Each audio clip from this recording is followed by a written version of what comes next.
این مظلوم عوض کل استغفار می نماید و یقول الهی الهی اولیای خود را حفظ فرما. توی آن کریمی که افت عالم را احاطه نموده و عبادت رحم فرما و تأیید نما بر اعمال و اخلاق و اقوالی که لایق ایام تو است.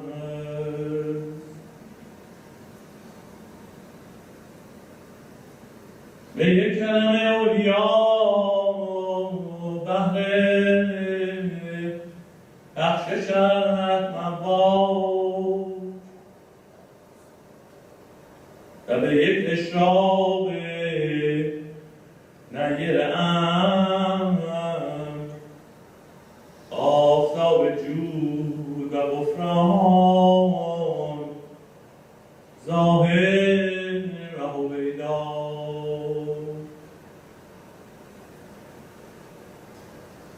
همه بندگان تو اند و به امید کرمت زنده اند. دست قدرت از جیب قوت برآ و این نفوس در گل مانده را نجات ده.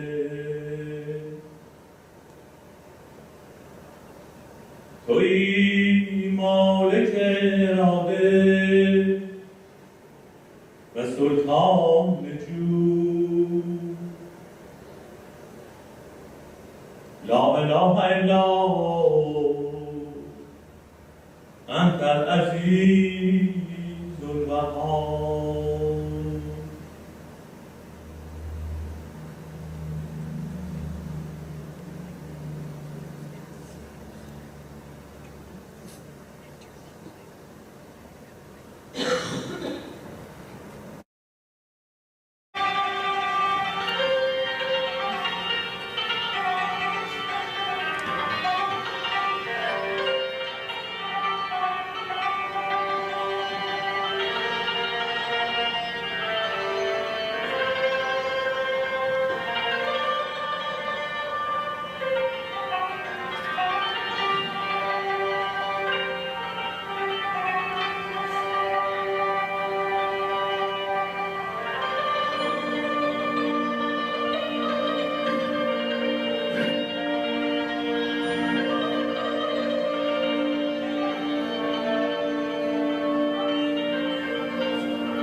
One of the daughters of Abdul-Baha shared this memory with Lady Longfield. On this day of sadness, a servant rode in from Bahji with a tablet from the master, for the master, from Baha'u'llah. I am not well. Come to me and bring Khanum. The servant, having brought horses for them, my father and my aunt set off immediately for Bahji. We children stayed at home with my mother, full of anxiety. Each day the news came that our adored Baha'u'llah's fever had not abated. He had a kind of malaria. After 5 days, we all went to Bahji. We were very distressed that the illness had become serious. On the 15th day of the illness, the Persian pilgrims and the Baha'i friends from Akka were admitted to his presence. Mirza Andali from Shiraz, Mirza Bassar, the blind poet, were there. They, weeping, circled round and round his bed, praying and beseeching Baha'u'llah to permit them to be a sacrifice for the saving of his precious life for the world, if only for a short time longer. Baha'u'llah spoke loving words of peace and calm to them, exhorting them to be faithful to the cause of God, to be loyal, true, and steadfast, letting their characters speak to the world. I am very pleased with you all. My hope is that your deeds will be examples worthy of the Baha'i Faith, that you may ever be true followers of the light of God's law. Baha'u'llah asked for us, the ladies and children, to go to him. He told us that he had left in his will directions for our future guidance, that the greatest branch, Abbas Effendi, would arrange everything for the family, the friends, and the cause. The loving devotion of Andali has touched me very much, also the love of them all. I hope they will every one be true and faithful servants. On the 19th day of his illness, he left us at dawn. Immediately a horseman galloped into Akka to carry the news to the Mufti. Forthwith, from the 7 minarets of the mosque, the event was proclaimed. God is great. He giveth life, he taketh again, he died not, but lived forevermore.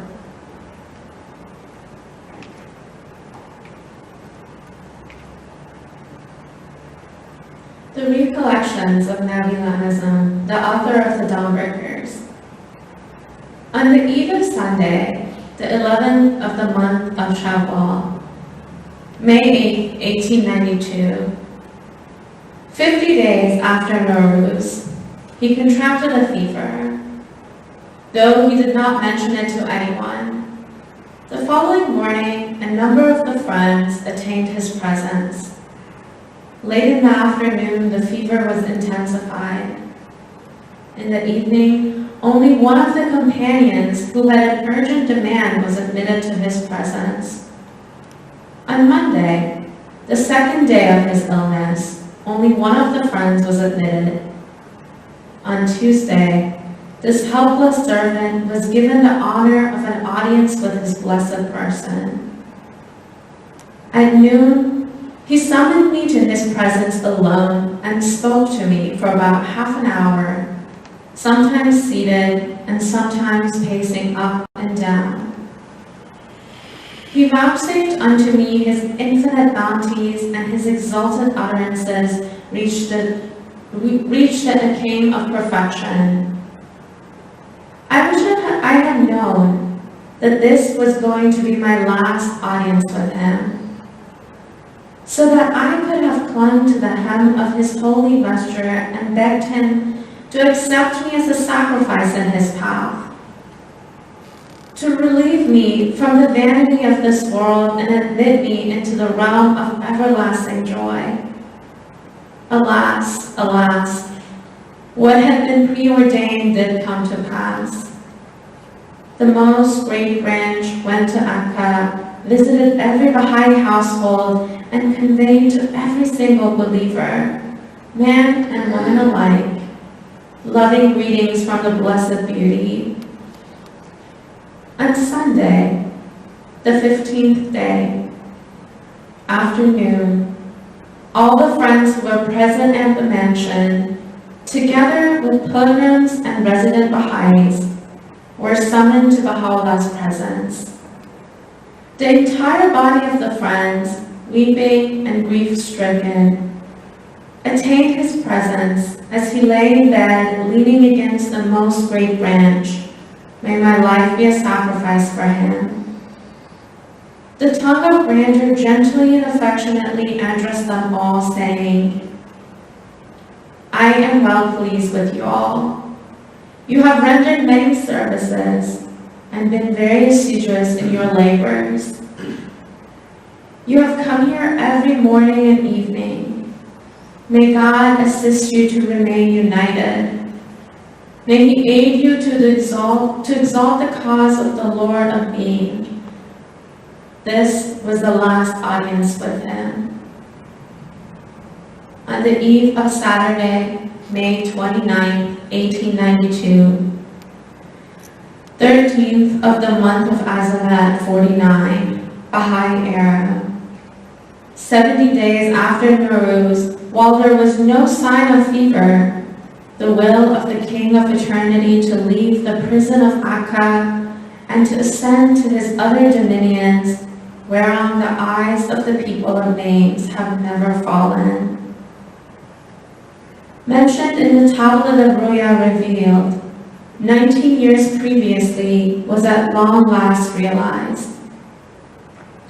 For a full week after that great calamity, a great number of mourners, the rich, the poor, the orphans, and the oppressed, partook of the food that was generously dispensed by the bereaved family. From the second day of the ascension of the ever-living, the self-subsistent Lord to his most holy and exalted dominions on high, men of learning and poets, both Muslim and Christian, began to send telegrams of condolences to the presence of the most great branch. They sent poems eloquently extolling the virtues and lamenting the loss of the beloved.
The praise which hath dawned from thy most self, the glory which hath shone forth from thy most effulgent beauty, rest upon thee.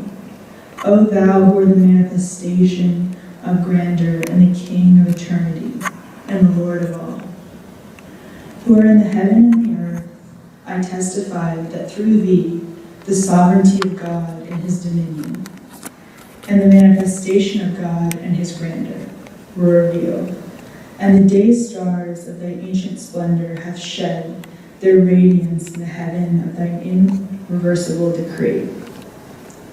Beauty of unseen hath shone forth above the horizon of creation.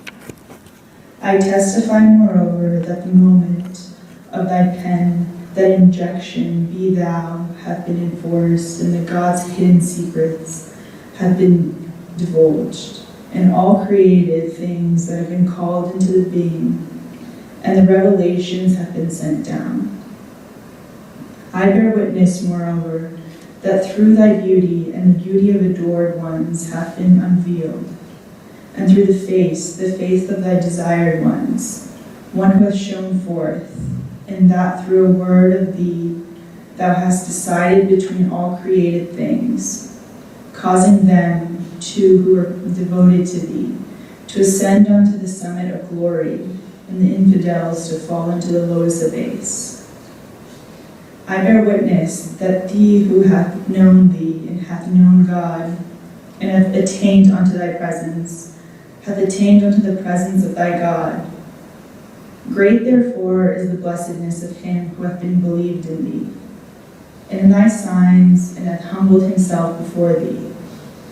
Sovereignty, and hath been honored with meeting thee, and hath attained thy good pleasure of thy will, and circled around thee, and stood before thy throne, who betide him, and hath transcended against thee, and hath denied thee.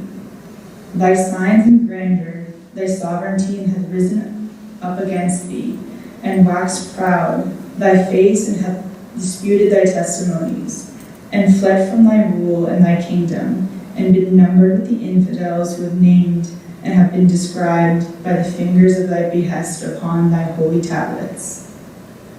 Then unto me, O my God and my beloved, from the right hand of thy mercy, thy loving kindness, thy holy breaths of thy favors, that they may draw me down away from myself and the world unto the courts of thy nearness and thy presence.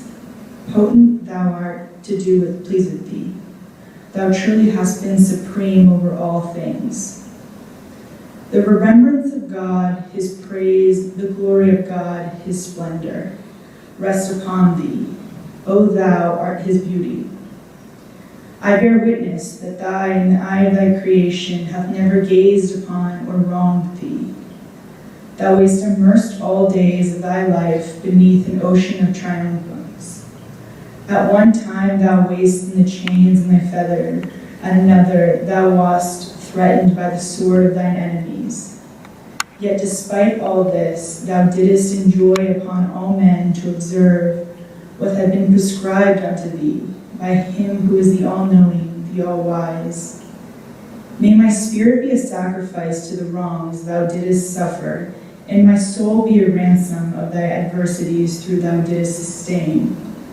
I beseech God by thee, and by those who face his illumined with splendors of thy light, of thy potency, and whose love for thee have observed all who whereunto there were bidden to remove thy veils, and have come into between thee and thy creations, to supply me with the good of the world and the world to come.